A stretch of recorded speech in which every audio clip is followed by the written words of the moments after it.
Federal agents say the CJNG's Midwest pipeline was protected by diplomatic privilege, and they proved it in 72 hours.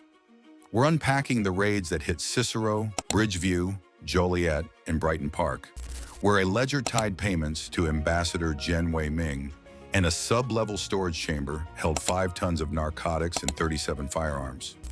You'll see how encrypted comms, offshore accounts, and embassy-coded servers formed a criminal diplomatic grid, why 106 arrests landed with precision, and how Operation Emerald Gate cut the network's command without a single civilian casualty. Before we move on, please take a moment to subscribe to the channel and like the video. Clean paperwork raised the first flag because it ran too clean. Chemical precursors left ports on schedules that lined up down to the hour, cleared inspections on the first pass, and arrived just as known seizures spiked in other corridors. That kind of timing looks efficient on paper, but analysts know it usually means someone upstream is clearing lanes. So they fused 3 streams: encrypted chatter that kept hopping between relays, cargo telemetry from transponders that never went dark, and customs data showing anomalies in routing and consignee histories. Layered together, those threads drew a corridor through the metro, what they called the Chicago corridor, where freight behaved more like a protected convoy than a cartel run. Then the tension mounted. Containers slid past inspections with no secondary checks. Manifests carried the same structure and phrasing used on diplomatic consignments. Drivers took routes that overlapped with scheduled protected movements on certain weekdays, hitting the same freeway merges and timing their approaches to known security windows. Meanwhile, seizures in neighboring states jumped, which suggested pressure was being relieved into this one pathway. When a pipeline gets that kind of relief, something or someone is opening a valve. 5 early indicators locked the focus. The same seal numbers kept repeating across unrelated shipments. Heat-sealed bricks showed an identical seam pattern, even when sourced from different ports. Pallets weighed out to the kilogram, with no variance across dozens of consignments. Offload windows hit the same 20-minute slices after midnight, 3 nights a week. And the bills of lading pointed to shell importers with thin capital, each formed inside the same 90-day window. None of that proves a command layer alone, but all of it says standard smuggling rules don't apply. The embassy-linked clues tightened the frame. Front companies showed contact points that matched known diplomatic rosters.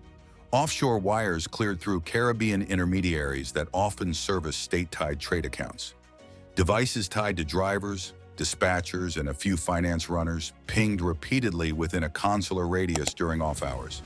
If you're moving product, you avoid those zones, unless they're part of your cover. Encrypted chats shifted tone. Code words dropped Mexican logistics slang and adopted terms found in diplomatic courier traffic.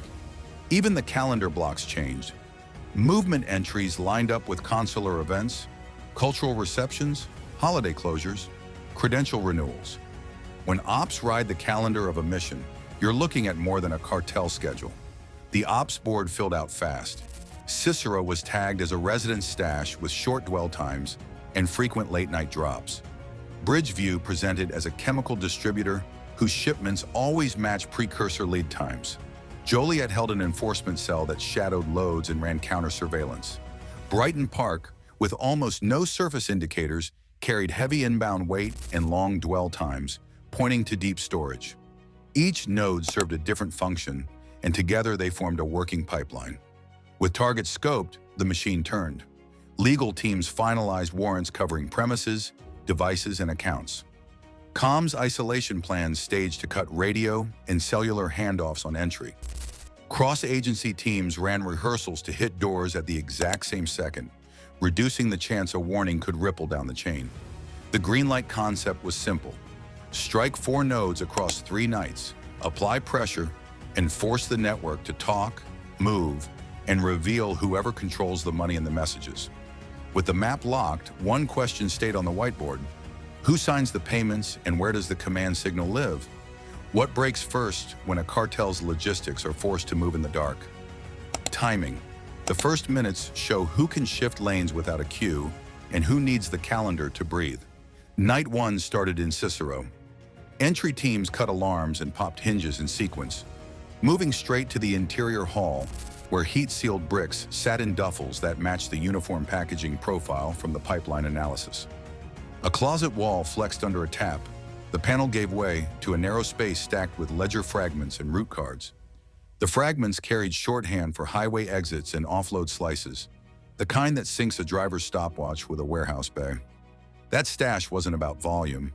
It was a relay with paperwork, and the paperwork told routes to the minute. Night 2 split by design. One element rolled on bridge view, a warehouse that read like a clean chemical distributor. Labels matched MSDS sheets. Forklifts sat on chargers. Then the air monitors chirped. Volatile residues hovered at levels you don't see in a legit facility after close. A bench leg lifted and folded into a rack arm, and a line of benches collapsed into standard shelving. Funnels, glassware, and precursors slid behind a facade of boxes. The floor drains ran to a catch basin with fresh etch marks. Whoever worked here expected a walkthrough and built a stage set that flipped in seconds. The other lines snapped tight in Joliet. An enforcement crew there chose the hard option. Muzzle flashes cracked across a narrow lot. Ballistic shields took hits and kept advancing, inch by inch, until the breach team reached the stairwell. Inside, agents grabbed handhelds still connected to a group chat. The timestamps rolled in real time. A handler pushed move orders using diplomatic calendar codes that matched consular functions. Every task was anchored to a protected event window. The guns told you how they defended the loads. The chat told you who gave them air. Brighton Park held the hinge. The ground floor looked dull. Pallets, shrink wrap, a forklift with dust, then a set of floor panels lifted on recessed handles to a sub-level chamber. 5 tons of narcotics sat in tight stacks, 37 firearms racked by type, and a bound ledger on a steel table. The ledger showed payment notations tied to an ambassador's alias. No one spells that out if they don't think the room will ever be found. The chamber walls were lined with sound-deadening foam and sealed around conduit runs, a space meant to be worked, not just stored. The arrest net closed across the metro. Drivers, lab techs, security, finance runners. 106 detentions logged with minimal force. No civilian casualties. Teams rotated custody and evidence rolls to keep chain of custody clean while the clock ran on digital captures. Every seized device went into Faraday sleeves. Every ledger page got a photo and a barcode. The tempo stayed fast because the network still had phones. Then the paper trail started to speak. The Brighton Park ledger cross-referenced offshore accounts and front companies with initials that matched embassy contacts. Entries lined up with wire clearances through Caribbean intermediaries. A Shell vitamin manufacturer stored fentanyl precursors under wellness branding, while an Aurora machine parts hub boxed currency under gear casings routed to Caribbean banks. Each line item tied movement of chemicals, cash, or cover to the same cluster of entities. That ledger didn't hint, it mapped. Payments moved through an embassy-adjacent network. The command layer wasn't sitting in a border town pushing drivers. It wore privilege and lived inside event calendars. With the ground network open, the next step wasn't another door. It was the signal path. Servers in quiet rooms and binders in locked drawers that don't spin a story when the timestamps and transfers line up. The clearest proof came from the alignment.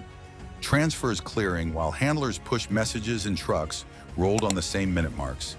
Intelligence fusion made that visible. Encrypted traffic, financial movement, shipping logs, and warehouse records stitched into one frame that showed a protected command layer guiding pace and cover. Now push for sunlight. Demand transparent audits on diplomatic channels.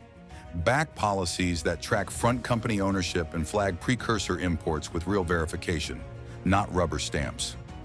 Quiet corridors thrive on paperwork that never gets questioned. If one 72-hour strike pulled a corridor into daylight, consider what sits untouched behind perfect manifests and silent servers.